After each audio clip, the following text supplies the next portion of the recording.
Welcome back po sa ating munting kusina ni Manay Tini.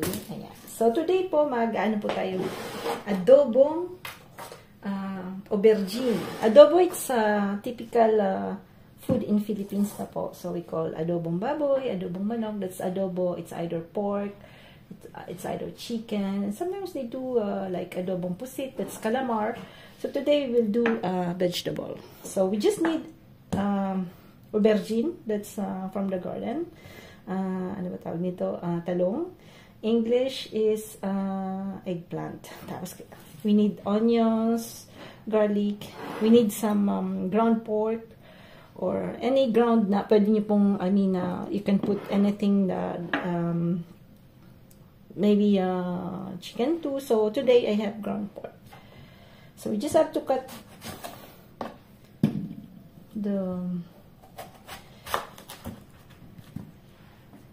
eggplant in lengthwise na po, lengthwise, tahaba, and longer.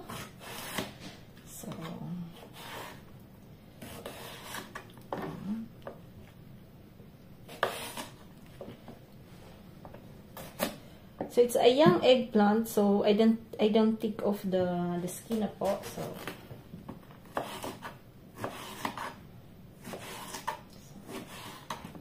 it's from the garden. Meron pa rin, I have some on the trees, pero last na yan. Palas na siya.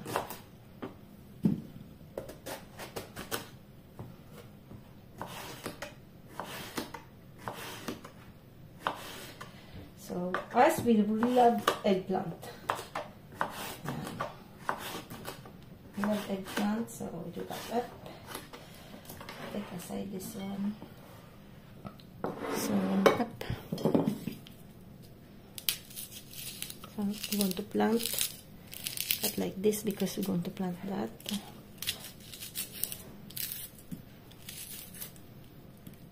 So, me, I love onions.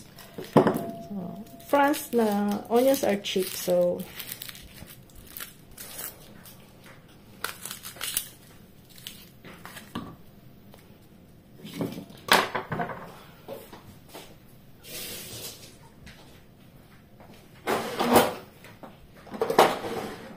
cut that in strips too.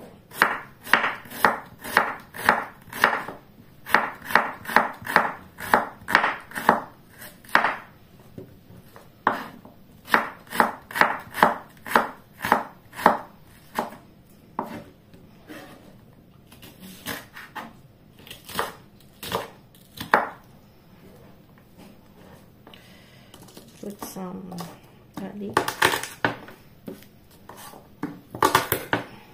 Take off the skin.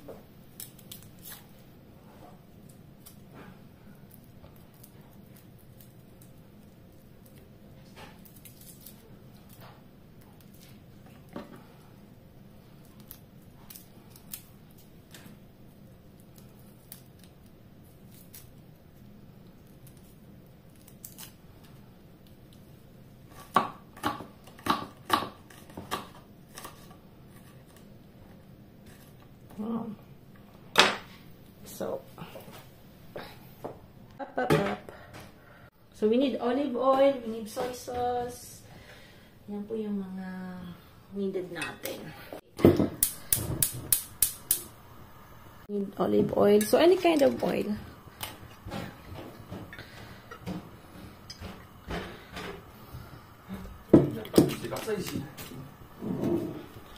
And after so front passing and begin to be like,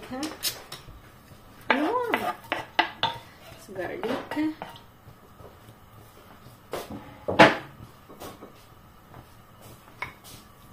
And pork. So we need to cook that first. Hindi pa mainit yung ano natin.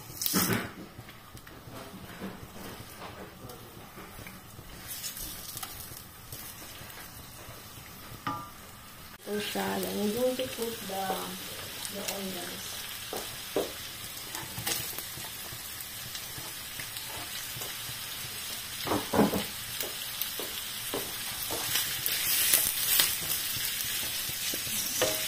It's aubergine, that's eggplant. Adobo style na po.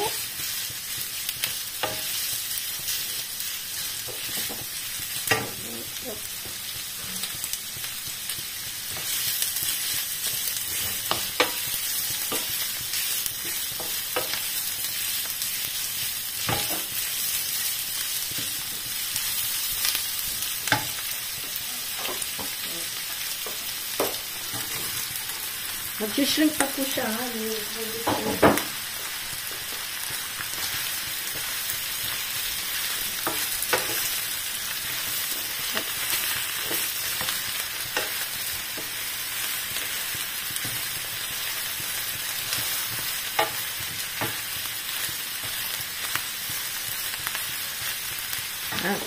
Shrink pa po siya. It's going to shrink. Mamaya, konti na lang yan.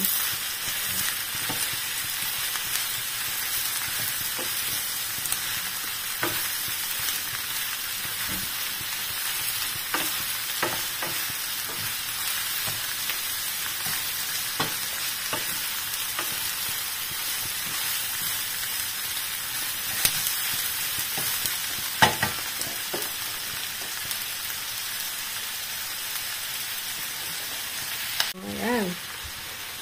Medyo madami. So, we put soy sauce. Light soy sauce na po. It's a light soy sauce. So, soja. Sarado pa.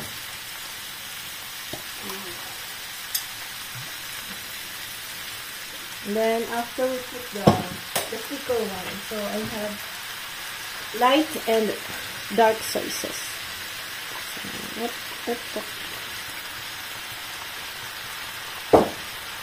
Little apple cider vinegar.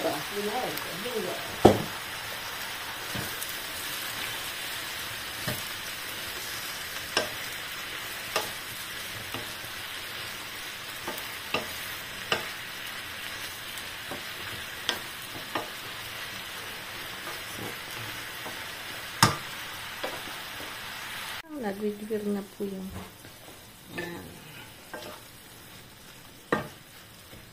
so, hindi pa siya cook na po.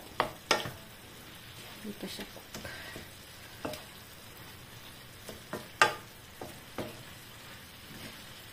Very easy and yummy.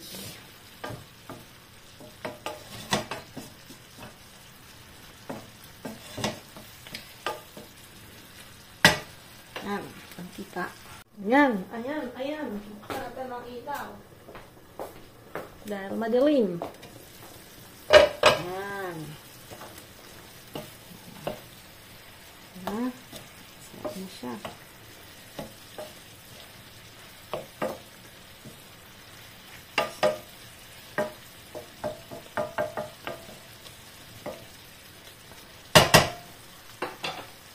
A little more and it's ready.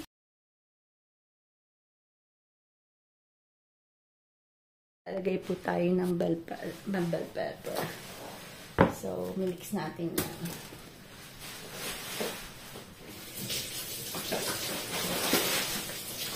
Ça va? Super. Yan. Fresh from the garden.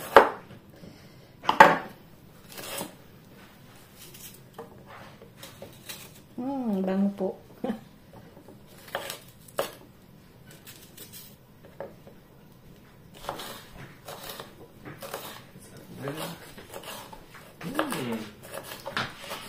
Franca is hungry. Frank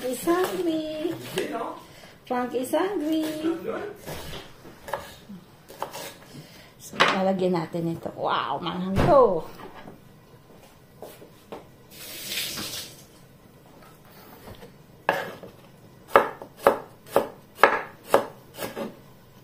So, it's facultative na po. If you don't want to put any chilies, it's okay. So, ayan.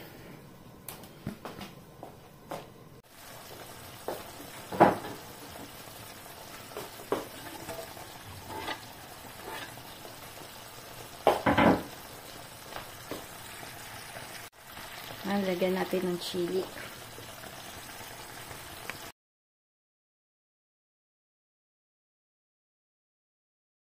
Pag lalagay niyo po pagka, you put that when you already want to eat now, so it should be crispy something.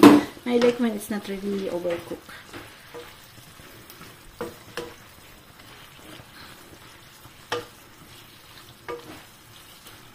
So, put a little sesame oil kasi mabango po yung sesame oil. So, yan.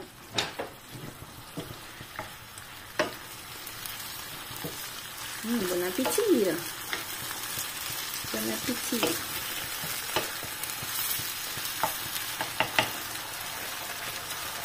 Sarap!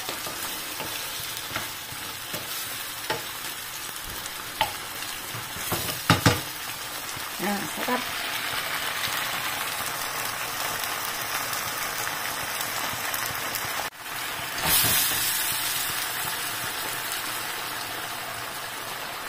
Put a little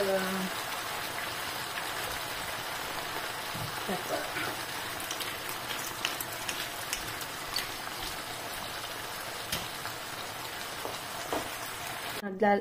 Magluluto po tayo ng fried dilis. Kasi Frank sabi niya, ba't wala na tayong dried fish? Namimiss na dried fish, ha?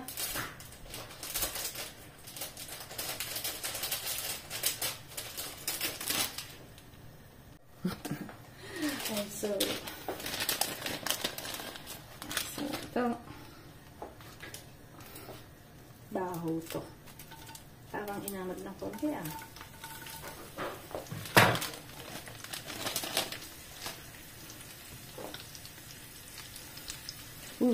ayun natin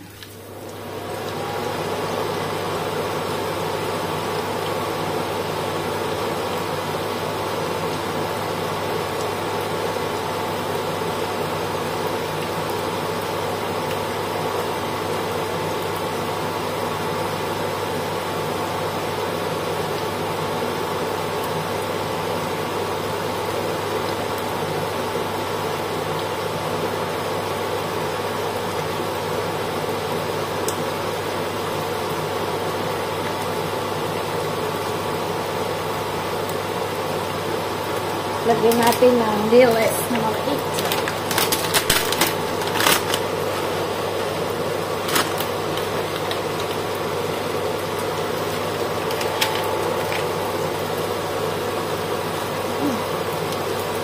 Ano? Magigising mga kapitbahay ko nito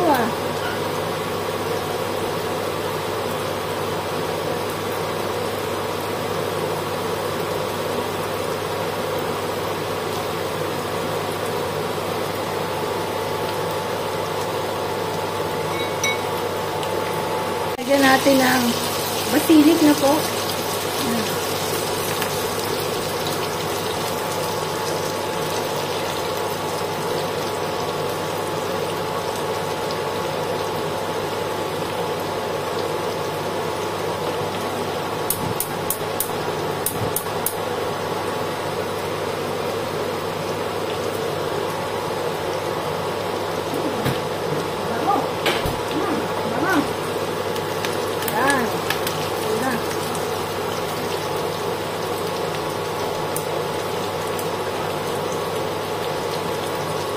Aga po namin kumakain ni Frank. Minsan sa gabi, anong oras pa lang kumakain na kami.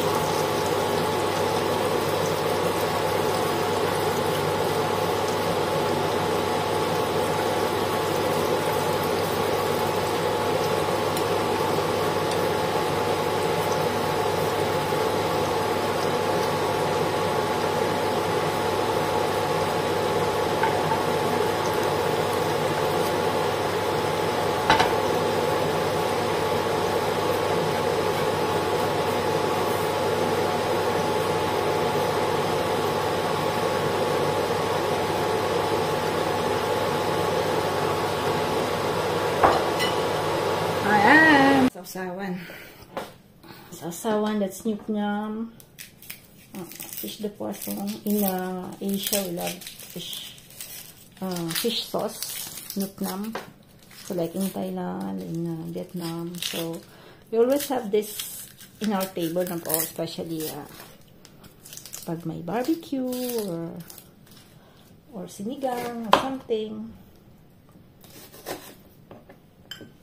May parang something yung natin. So, malalaki lang po yan kasi kinakain namin yung sibuyas ni Frank. We like it like that.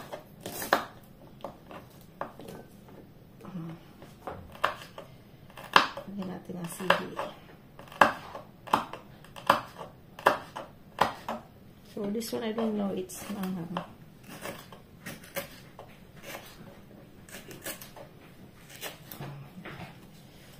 kunin natin yung seeds.